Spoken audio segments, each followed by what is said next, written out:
अस्सलाम वालेकुम। तो यहाँ पर आप अपने कस्टमर का नेम लिखेंगे, जिस तरह से मैं कस्टमर का नेम लिखता हूँ एंड देन यहाँ पर मैं उसका एड्रेस लिख देता हूँ एंड देन यहाँ पर मैं उसका सिटी नेम लिख देता हूँ।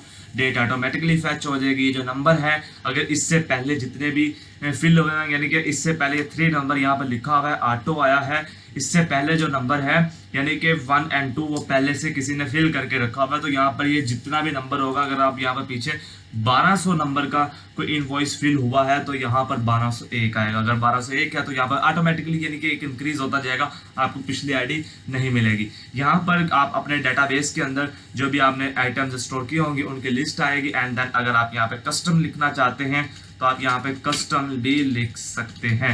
ठीक है, जैसे आप इसको लिख देंगे, क्वांटिटी आप बता दीजिएगा, उसके बाद जैसे ही आप उसकी प्राइस बताएंगे तो आगे जाके मल्टीप्लाई हो जाएगी। अगर आप यहाँ पे इसको 2 कर देते हैं तो वो वहाँ पर 400 हो जाएगा। टैक्स में डाल देता हूँ 10 रुपीज़ GST 410 रुपये एंड देन यहाँ पे आप इसको सबमिट कर सकते हैं। जैसे कि मैं यहाँ पे इसको सबमिट कर दिया है एंड इसको सबमिट हो गया है एंड देन अगेन से मैं इसको जब ओपन करूंगा तो हमने 3 नंबर का सबमिट किया था। अब यहाँ पे देखिएगा ये 4 नंबर ऑटोमेटिकली आ गया।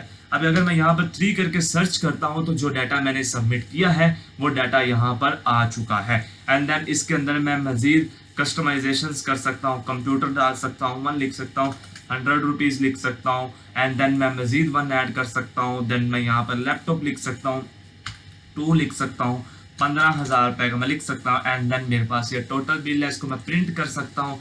यहाँ से मैं इसका प्रिंट कर लूँगा एंड देन ठीक है, तो यहाँ पर ये मेरा इसका प्रिंटिंग आ गया है एंड देन यहाँ पर show all data, basically it's come an error show all data, तो so we will fix it, show all data and we will comment down it and we will uncomment it and save it and then refresh it and then 3 को search करेंगे हम। जैसे ही हम 3 को search करेंगे तो the invoice number is not found, basically 3 वो 4 search हो गया था तो 3 लिखेंगे जैसे ही तो हमारे पास वो आ गया है। जैसे ही हम शो डाटा करेंगे तो वो हमारे पास जितने भी इनवॉइसेस जमा हो चुके हैं, यानी कि 3 इनवॉइसेस हमारे पास जमा, तो वो हमारे पास डाटा उसका शो हो जाएगा। अब आएंगे इसका सेटअप कैसे करना है। सेटअप इसका ये इस तरह से करना, आपने गूगल शीट आपको मिलेगी, ठीक है, आपको गूगल शीट का लिंक मिलेगा, बट आप फिर भी मुझसे पूछते हैं कोड किस तरह से कॉपी करना है। जैसे ही आप किसी नए जीमेल को, क्योंकि इस जीमेल के ऊपर इसका एक्सेस नहीं है, आपको इस तरह का एक लिंक मिलेगा। इस लिंक के अंदर आप यहाँ पर जैसे ही ये लोड हो जाएगा फाइल के ऊपर क्लिक करेंगे एंड मेगा कॉपी कर देंगे। ठीक है, जैसे ही मेगा कॉपी कर लेंगे तो ये शीट आपके पास आ जाएगी। फिर आपने जाना एक्सटेंशंस में, ऐप स्क्रिप्ट के ऊपर क्लिक करना है। जैसे ही आप ऐप स्क्रिप्ट के ऊपर क्लिक करेंगे तो एक कोड आपको मिलेगा, code.js का। बेसिकली ये कोड आपको मिलने की जरूरत नहीं है, ये कोड पहले से ही इसी के अंदर ऑटोमेटिकली सेव ही आएगा। तो आपने यहाँ पर बाय डिफॉल्ट ये सेम ही होगा, तो आपने सिर्फ आना है, यहाँ से इसको रन कर देना है, परमिशंस दे देनी है। ठीक है, तो यहाँ पर ये एरर दे रहा है बट इट्स वर्किंग। ठीक है, तो इसका भी मैं आपको बताऊंगा ये आगे चल के ये एरर क्यों दे रहा है और ये वर्क क्यों कर रहा है। जैसे कि आप डिप्लॉयमेंट के ऊपर जाएंगे, मैनेज डिप्लॉयमेंट्स के ऊपर क्लिक करेंगे एंड देन आपको यहाँ से एक URL मिल जाएगा। ठीक है, जैसे आपको वो URL मिल जाएगा, आपने कुछ भी नहीं करना।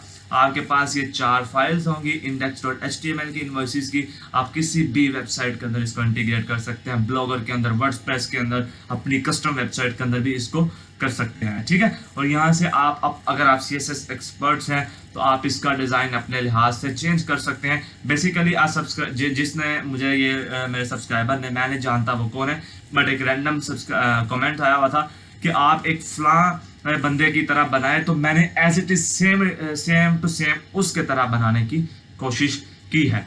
तो ये कोड आपको मिल जाएगा।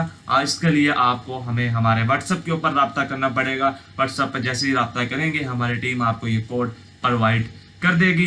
तब तक के लिए अल्लाह हाफिज एंड मिलते हैं आपको अगली वीडियो में।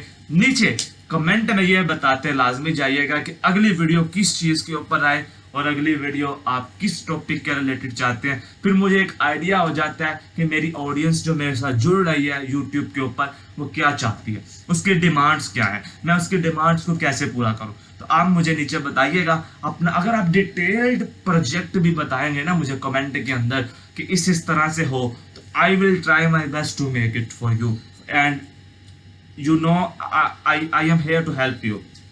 Okay, so you just go to comment and आप वहाँ पर कमेंट करके लिखें कि आपको अगला प्रोजेक्ट किस चीज़ के ऊपर चाहिए और वो किस तरह से काम करें। मिलते हैं नेक्स्ट वीडियो के अंदर। अल्लाह।